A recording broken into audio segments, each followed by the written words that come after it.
Cancer, hi! Welcome to Mr. Queen PH. At ito ay isang love reading para sa inyo for the month of January. So if you are interested in your love life, so maaari kayong maka-resonate dito. But of course, this is a general reading. Just take what resonates. Watch your Sun, Moon, Rising, Venus for other messages. And thank you sa lahat ng mga sumusuporta dito sa ating channel. Just a reminder, gamitin nyo lamang ang reading na to bilang gabay. And pa-follow, like na rin ang ating Facebook at TikTok. Lahat po yan, Mr. Queen PH. And please check out my Shopee. Available ang mga protection and prosperity items, bracelets, zodiac sign bracelets, and many more. Link on the description. Okay, let's see, Cancer. What's up ngayong January? Your love life. Wow, you have the Lovers, the Knight of Pentacles. So you are in a relationship na secure. Okay, para sa mga in a relationship dyan. I also see you planning things ahead, no? Para sa inyong future with your person. Although hindi naman kayo nagmamadali. But meron tong may patutunguhan ang relationship na to. Yung iba naman sa inyo pwedeng kakastart pa lang ng inyong connection, relationship with this person. And you are taking things slow. Kumbaga, you're not in a hurry. You are getting to know each other. And you may be dealing with a Gemini or an Earth sign, Taurus, Virgo, Capricorn. You have the Tower and the Ace of Wands. Yung iba, pwedeng bigla ang pumasok sa relationship. Hindi kayo nagmamadali pero bigla kayong pumasok sa relationship. Pwede naman yun eh. Kasi diba, may mga tao na hindi sila naniniwala sa courtship, yung parang ligawan sa relationship. Kapag gusto nila ang isang tao, they will just, be available for that person. But it doesn't mean na magpapakasal na sila or they will settle down, no? They just want to get to know each other and see kung saan papunta yung connection. And I see this as a very passionate relationship. Ang mas nangingibabaw dito is attraction, yung physical attraction. Pwedeng nagkaroon agad ng intimacy, ng sexual connection for some of you. So let's see what else. January love life. I know this is more than a relationship and that there is a higher purpose to our connection. Okay. This is more than a relationship. I think biglang nag-click yung inyong connection. Although pwede ring ang importante sa inyo is yung feelings na sinishare nyo sa isa't isa. Pwedeng wala pa tong label sa ngayon.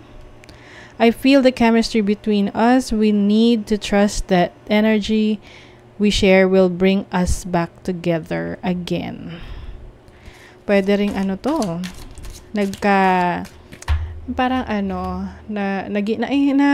na-attract kayo for some reasons and then parang naputol yung connection and then ngayon meron na naman ulit connection.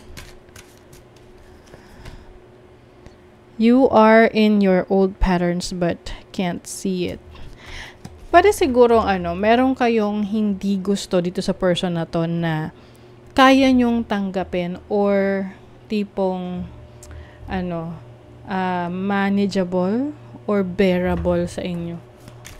Oo, yung 'di ba wala namang perpektong tao. So, syempre, mas mangingibabaw yung mga gusto nyo dun sa tao. My inner child was wounded when my parents couldn't respond to me in the way I needed them to. I am reacting from that wound. Oh, okay. So, pwedeng ang isa sa naging issue ninyong dalawa is may mga needs ka na gusto mong or ina-expect mo na ibibigay niya. But there are times na hindi niya yan mabigay. And yun na yung time na parang nag-aalangan ka sa kanya. Oo. Although, nandun pa rin naman yung connection. But, like what I mentioned kanina, hindi ka nagmamadali. You just want to enjoy the process, yung proseso ng connection na to. Where is this relationship going? You have the Ten of Pentacles. So, may potential tong relationship na to na mapunta sa seryosong pagsasama. And some of you, pwedeng mauwi pa nga to sa business partnership eh. May mga ganon na magkaibigan, naging lovers, and then naging business partners. Because they trust each other, meron na silang history together. And possible na yon yung isa sa magiging dahilan para maging connected pa rin kayo. Pwede rin meron kayong mga common friends. So, that's why medyo mahirap para sa inyo na iwasan yung isa't isa. So, I think, may possibility to na mauwi talaga sa isang seryosong relationship pero hindi siya mamadaliin. I-work out to relationship na to. Kailangan pareho mag-effort para may kahihinatnan yung relationship. Love is all around you. There is love everywhere all the time. Simply acknowledge this as truth. Yes. So, maaring maraming nagsusupport sa inyo, sa connection ninyo, sa relationship ninyo, like your friends, your family. So, for you, parang medyo mahirap na iwasan pa. Get to know each other. O, ayan. You are trying to get to know each other. Learn to meet another's need for love. So, ngayon, mas open ka to this person na malaman ang mga bagay-bagay tungkol sa kanya. Taking things slow but steady, no?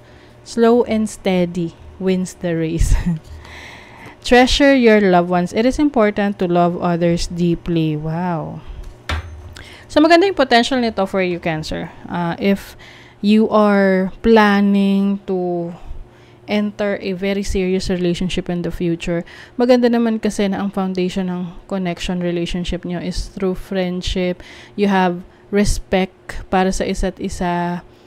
And you have, kumbaga may kanya-kanya rin kayong pinupursu sa buhay individually.